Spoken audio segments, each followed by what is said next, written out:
Very well. Hi all. Hello.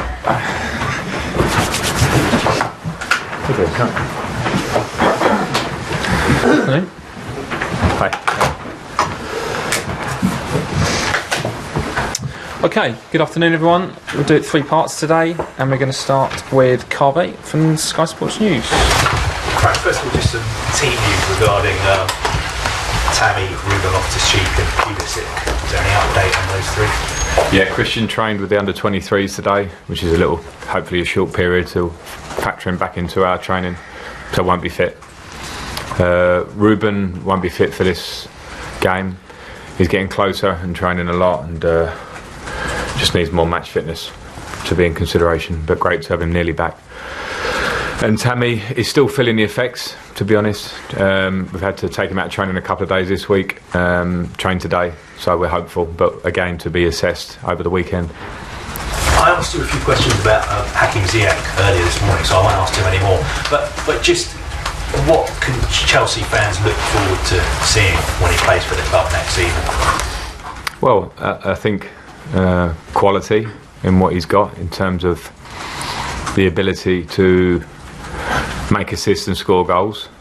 I've spoken a lot this season about games where we maybe have had a lot of the ball but haven't had that final bit, and I think hopefully he's a player next season that can bring us with the quality he has with his crossing, passing, like final pass, and shooting and scoring. So yeah, you know, he'll have to obviously fit into the way we want to work here. We want to work off the ball and the energy we want in our team, as everybody does, but the quality he's got hopefully will be there for the fans to see.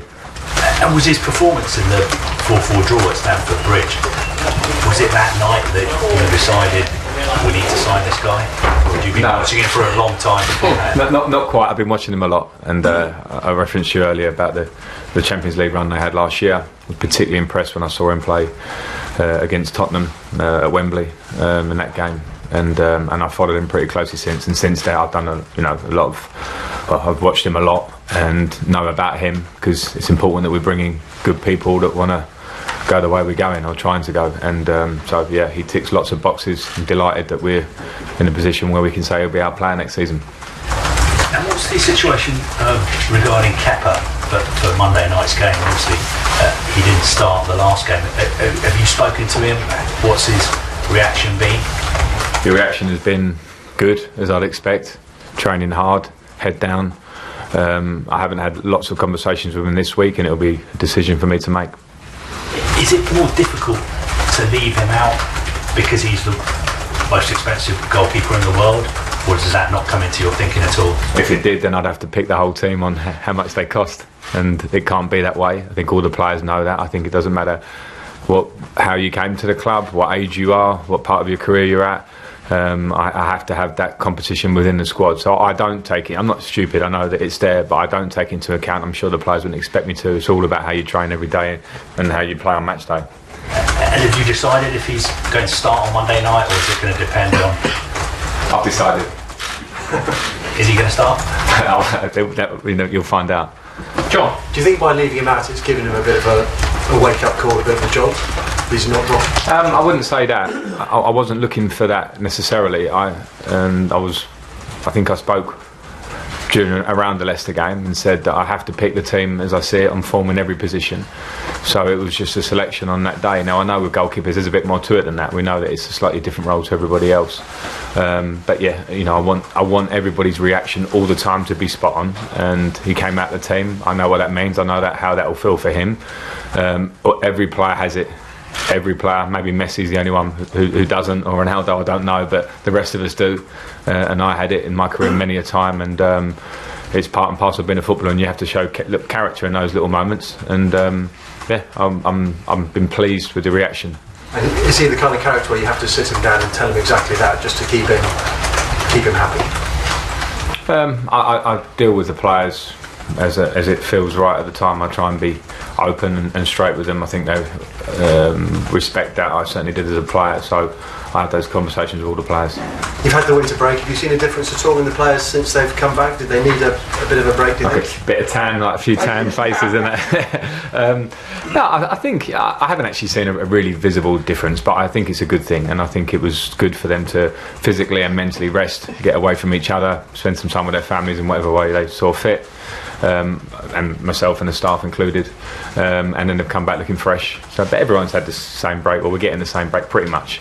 So I was going to say, did you need the break personally? Because January was, I mean, you seemed a bit frustrated towards the end of it with the transfer market and what didn't happen. The only thing that frustrates me is that I want to be as successful as I can at this club day to day. So I think there'll be always moments in the season where you're like that. I wouldn't say I needed the break. I sometimes want a break, and when I have a break I want to get back to work. You know, it can go like that. I do love what I'm doing, so you know, looking back, I enjoyed having a bit of time away, actually get a fresh feel and to think about things in a small reboot probably for everybody. And Man United, I know last time you said you were quite impressed with some of the players they've brought in, and maybe they've got a bit of an advantage over you. So we expect a different Man United now for the final stretch, do you think? Don't know. They're a good team anyway. I think they've added, obviously, in a couple of positions now in the window, but I think they're a good team anyway, and always going to be a threat for top four, of course, with the players they have in their squad. So I don't know what to expect. None of us do, but I do expect a tough game for us on Monday, and of course it's a direct rival. They're not far behind us on points, so we need to take that into account. And if you can beat them, it'll be a 9-point gap, which will be quite significant with 12 games to go. Yeah, it would be, but you know, with football, we know that those gaps can chop and change very quickly. A good run of form, a good period of wins can change the outlook of it. But you know, we're aware of the points, and we know that Manchester United and Tottenham coming up are huge games for us. Moose, Ziyech's arrival, does that mean Pedro winning and leaving? Get to the point then, yeah. Well, yeah. No, it doesn't. It doesn't. Those conversations are ongoing with both players, and I think we've brought in a quality player who can play in various positions. So it certainly doesn't have a one-on-one effect on any player.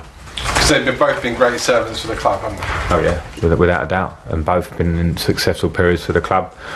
Both I found to be very professional and willing and wanting to work this year and help the younger players and obviously get results, which is the main thing. So that, regardless, what they've done at this club is very well received from our end. United, you played them twice this year. You lost 4-0 on the opening day, but then Tammy hitting the post was a turning point, and obviously Rashford's free kick was amazing in the League Cup tie. Monday night, I mean, are you looking to try and sort of make sure you secure fourth place for the victory?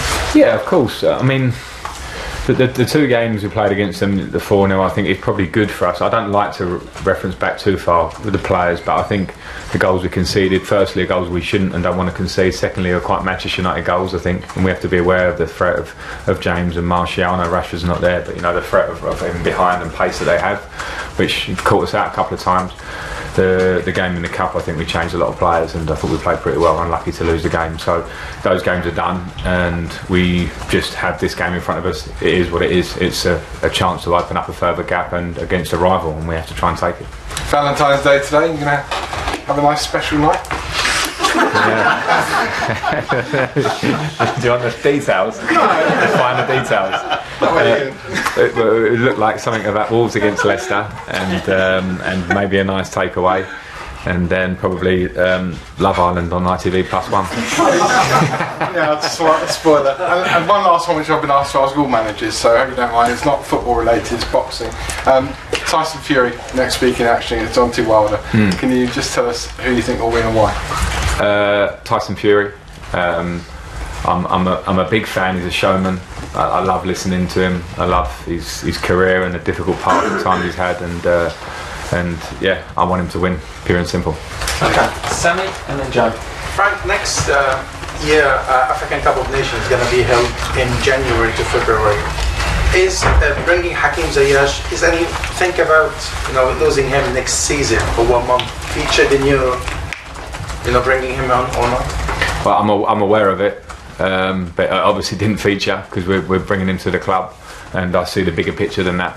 I do think there's a bit of an issue with the cup being held in those months for how it affects the major leagues in Europe, but at the same time we're signing a player for the longer term vision and plan, and so I was aware of it, but it obviously didn't take effect. But Man United game, you lost to them twice this season, the Premier League and the League Cup. Is it for you must not lose at this stage, especially with the record. Stamford Bridge is a bit wobbly for Chelsea. It's a game we want to win, you know, and of course must not lose. I don't care how you put it. You never know an exact result, but particularly when you go up against a direct rival who have quality to beat you. You know, you can't control certain factors in a game, but you can control how you go into it, and the attitude and the desire that you go in to try and win the game. We'll show that, which we show all the time. I agree that at home this season we haven't got what we want, sometimes what we deserve, but we haven't got what we want. That's a fact. So now we have 3 big home games to try and show that and put that right at exactly the right time. Okay, last question, Joe. Just a little bit more as H. He has quite a tough, interesting background actually away from football as well. Tough, heartwarming. Have you spoken to him, and what sort of personality attributes do you see from this that might help? I have spoken to him, and I know the story like that you're talking about. His upbringing and home life, and I don't want to talk about it too much because I haven't spoken to him directly on that stuff. But what I would say is that from the outside, when you see someone who's come through tough times, and maybe we all have them in different ways, but and conducts himself on the pitch and shows his level of professionalism and quality on the pitch, then that, for me, that feels good. And if there's a winner there that wants to win and is angry when they lose and wants to play every week, then that feels good too. And I can only comment on that when he actually becomes a player here and a teammate of the lads, and to work with him. But I'm excited to. And just on a more sort of fun level, he's an unusual player. What kind of players, perhaps in the Premier League, would you compare him to?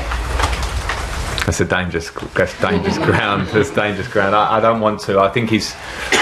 When I say unique, I think he has an incredible left foot. We know that, and he has an elegance about him and can find a pass. I don't want to start comparing him because that's an easy headline that will sort of take the story that way.